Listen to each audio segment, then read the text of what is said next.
Hello guys, welcome back to my new video. Ngasidi morok achar sembagi video ama takjarake. Chak chabada kaida khoi megi charga su sigi mahau se yam thina hawe bako. Yam thina unique oi khoi ai hojik sidale ise ngawraba pot ne bako. Padigo marune jirani mithi ne si se mai hana ngawirani duga sigi umorok si mai hapjan dene bako. Hoji ai grinder da grind tau thoni ado ai sida hindi ai sida utpa kaure hing happy ko sida grind tau sida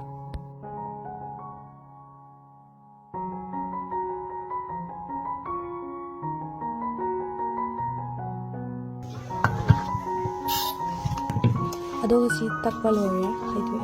si hing hapa mun da si hing mun jen ti ne nushi diga sida hakado pot sing se chat masala kram hap kani diga black salt to hoige keba kaw to kalani muk ka haina bodo adu do hap kani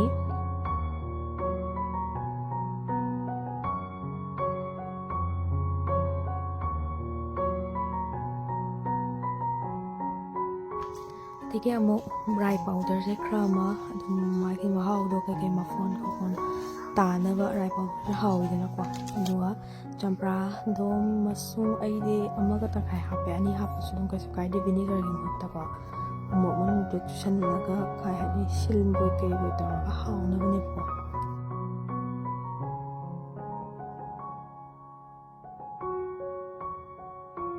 kot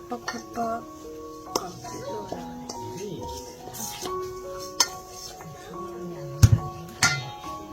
तो बदुगा उमोकस तले जगह दुगा थाउजे खर इंना थम इंना हाइबरा बने पमादी saga highway आदे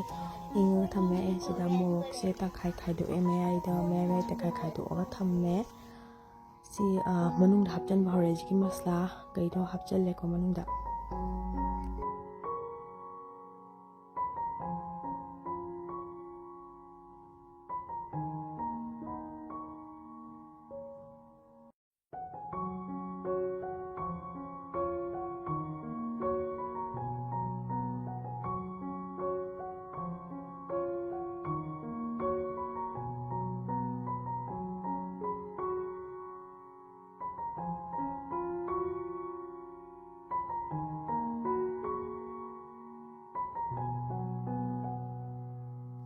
pot se hapchan baloire duga ai sigi jar sida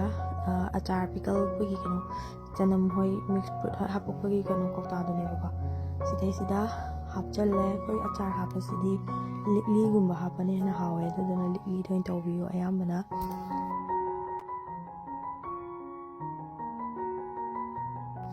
sise hapchale manung sida hapanina bagi thau da hapada loimak ta gi dana bagi da makta hana hana kikit namjale ko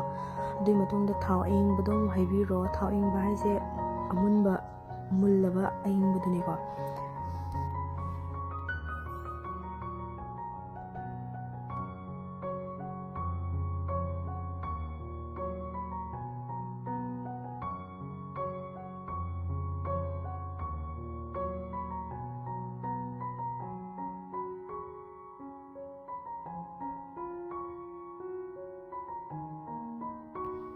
thau haisan baloire